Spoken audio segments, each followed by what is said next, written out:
उन्हाळी वाळवणातील आणखीन एक पदार्थ या ठिकाणी आपण पाहणार आहोत, तो म्हणजे साबुदाणा बटाटा पापड। या पापडांमध्ये बटाटा अशा पद्धतीने किसून घातला ना तर चवीला सुद्धा हे पापड अतिशय चविष्ट लागतात। बरं, विशेष म्हणजे हे पापड अजिबात तेलकट होत नाही, मस्त कुरकुरीत खुसखुशीत होतात। या पापडांचं प्रमाण अगदी अचूक दिलेलं आहे, त्यामुळे तुमचे हे पापड अजिबात चुकणार नाहीत। चला तर मग रेसिपीला सुरुवात करूया। तुमचं सगळ्यांचं वैशाली किचनमध्ये मनापासून खूप खूप स्वागत। साबुदाण्याचे पापड बनवण्यासाठी सुरुवातीला इथे मी 1 वाटी म्हणजे 250 ग्रॅम साबुदाणा भिजवलेला आहे। ज्या पद्धतीने आपण खिचडीला साबुदाणा भिजवतो त्याच पद्धतीने हा साबुदाणा आपल्याला भिजवून घ्यायचा आहे। एक दाणा असा हातामध्ये दाबून बघायचा, अगदी तो चपटा होतो अशाच पद्धतीचा साबुदाणा आपल्याला भिजवून घ्यायचा आहे। हा साबुदाणा आदल्या दिवशी संध्याकाळी मी भिजत घातला आणि सकाळी मी या साबुदाण्याचे हे पापड बनवत आहे। आता या ठिकाणी मी 2 बटाटे पाण्यामध्ये भिजत घातले, त्यामुळे ते छान कडक होतात आणि त्यावरील साल काढायला अगदी सोपं होतं। तुमच्या आवडीप्रमाणे तुम्ही बटाट्याचं प्रमाण कमी अधिक करू शकता, पण कमी प्रमाणात बटाटा घातला ना तो पापडीमध्ये दिसायला छान दिसतो आणि चविष्ट सुद्धा लागतो। पिलरच्या साहाय्याने या बटाट्यांची वरील साल मी काढून घेतलेली आहे आणि हा बटाटा आपल्याला किसणीने किसायचा आहे। किसत असताना किसणीला जे मोठे होल असतात त्या बाजूने आपल्याला हा बटाटा किसून घ्यायचा आहे।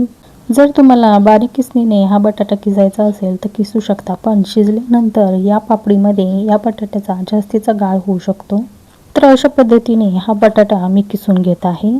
दोन्ही बटाटे या ठिकाणी मी किसून घेणार आहे। आता किसून घेतल्यानंतर तुम्ही पाहू शकता बटाट्यामध्ये भरपूर प्रमाणात स्टार्च असतो, त्यामुळे आपल्याला हा किस 1-2 पाण्याने स्वच्छ धुवून घ्यायचा आहे आणि हा असाच आपल्याला पाण्यामध्ये भिजत ठेवायचा आहे।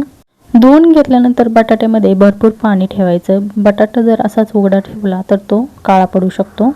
आता या ठिकाणी बटाटा आपला किसून स्वच्छ धुवून सुद्धा झालेला आहे।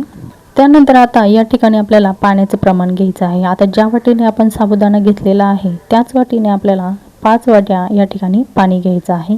पाणी अगदी परफेक्ट आहे, तुम्हाला जास्तही लागणार नाही आणि कमीही लागणार नाही। कोणत्याही भांड्याने तुम्ही हे प्रमाण निश्चित करू शकता। मुख्य म्हणजे ज्या वाटीने किंवा ज्या भांड्याने तुम्ही साबुदाणा मोजलात त्याच भांड्याने पाण्याचं प्रमाण घ्यायचं, म्हणजे अगदी तुमचे पापड परफेक्ट तयार होतील। या ठिकाणी आपण वाळवणीचा पदार्थ बनवतोय, तो जास्त खारट होऊ नये म्हणून मिठाचं सुद्धा प्रमाण अगदी अचूक आहे। 1 टेबलस्पून एवढंच मीठ आपल्याला या ठिकाणी लागणार आहे। पाणी हलकंसं कोमट झालं की लगेचच त्यामध्ये आपल्याला साबुदाणा घालून घ्यायचा आहे आणि 1-2 वेळा हा साबुदाणा पाण्यामध्ये आपल्याला हलवायचा आहे। हलवत असताना एक दक्षता घ्यायची, ती म्हणजे साबुदाणा हा तळाला बसता कामा नये, त्यामुळे आपल्याला हा साबुदाणा सतत हलवायचा आहे। जोपर्यंत पाण्याला हलकीशी उकळी येत नाही तोपर्यंत हा साबुदाणा आपल्याला हलवायचा आहे। आता या ठिकाणी पाहू शकता हलकेसे साबुदाणे वर येत आहे, याचाच अर्थ आपला साबुदाणा शिजवायला सुरुवात झालेली आहे। या स्टेजपासून हे मिश्रण आपल्याला सतत हलवायचं आहे, कारण हे मिश्रण आता घट्टसर व्हायला सुरुवात होते। गॅसची फ्लेम सुरुवातीपासून अगदी मिश्रण शिजेपर्यंत लोच ठेवायचे आहे। कुठेही गॅसची फ्लेम वाढवायची नाही। जर गॅसची फ्लेम वाढवली तर हे मिश्रण तळाला बसतं आणि हे मिश्रण करपू देखील शकतं। मिश्रण जर करपलं तर परिणामी पापडाचा रंग देखील बदलतो। मिश्रणातील साबुदाणा सुरुवातीला कच्चा होता, त्यामुळे तो तळाला जाऊन बसला। ज्यावेळेस तो शिजला जातो त्यावेळेस तो वर तरंगला जातो। हे मिश्रण शिजण्यासाठी सुरुवातीपासून ते अगदी शेवटपर्यंत म्हणजे मिश्रण शिजेपर्यंत आपल्याला 10 ते 15 मिनिटं वेळ लागतो। आता या ठिकाणी जर पाहताल तर आपल्या मिश्रणाला छान प्रकारे उकळी आलेली आहे आणि या मिश्रणातील प्रत्येक साबुदाणा छान शिजलेला आहे आणि मिश्रण सुद्धा घट्टसर तयार व्हायला सुरुवात झालेली आहे। सुरुवातीपासून शेवटपर्यंत मिश्रण आपल्याला सतत मिनिटाला हलवायचं आहे। आता या ठिकाणी पाहू शकता मिश्रण आपलं हलकंसं घट्टसर व्हायला सुरुवात झाली आहे। त्या स्टेजला आपल्याला हा किसलेला बटाटा पूर्ण निथळून या मिश्रणामध्ये घालायचा आहे आणि 1-2 वेळा चांगलं हलवून घ्यायचं आहे। आता या मिश्रणामध्ये बटाटा घातला ना 1-2 मिनिटं फक्त आपल्याला गॅसची फ्लेम चालू ठेवायची आणि लगेचच बंद करून टाकायची आहे, कारण हा बटाटा अगदी या मिश्रणामध्ये गरम याच्यामध्येच हा छान शिजला जातो। जास्त वेळ या बटाट्याला शिजवायची आवश्यकता पडत नाही। आता या ठिकाणी मी गॅस बंद केलेला आहे आणि हे मिश्रण आपल्याला हलकंसं थंड होऊन द्यायचं आहे।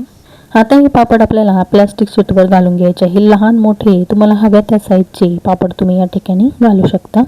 बऱ्याच वेळा प्लॅस्टिक शीटवरच हे पापड घातले जातात. कॉटनच्या कपड्यावर जर घातले तर हे पापड चिटकून बसण्याची शक्यता आहे. त्यामुळे शक्यतो प्लॅस्टिकचाच वापर करा. जर तुमच्या इथे ऊन येत असेल तर हे पापड तुम्ही उन्हामध्ये वाळू शकता किंवा घरामध्ये एक दिवस फॅन खाली सुद्धा सुकवू शकता. अगदी पटकन हे पापड सुकले जातात.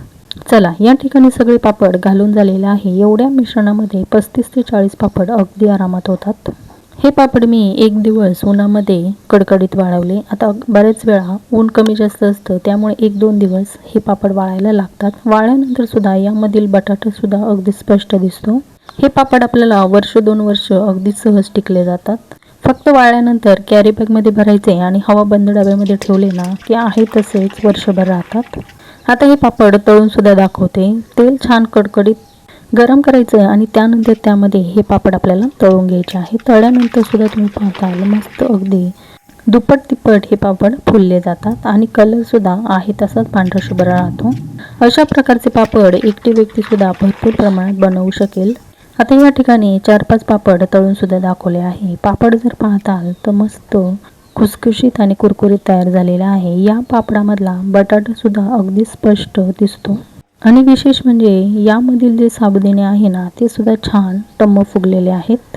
तळल्यानंतर हे पापड तेलकट तर होतच नाही, पण खाल्ल्यानंतर तुमचं मन सुद्धा भरणार नाही इतके चविष्ट हे पापड तयार होतात. हे पापड अगदी लहान मुलं सुद्धा आवडीने खातील, कारण यामध्ये फक्त आपण मीठ वापरलेलं आहे. जर तुम्हाला हे पापड तिखट बनवायचे असेल तर मिरचीची पेस्ट किंवा चिली फ्लेक्स सुद्धा वापरू शकता. या उन्हाळ्यामध्ये अशा प्रकारचे पापड नक्की बनवून पहा. व्हिडिओ आवडला असेल तर लाईक करा. पुन्हा भेटूया अशी छानशी रेसिपी घेऊन. तोपर्यंत धन्यवाद.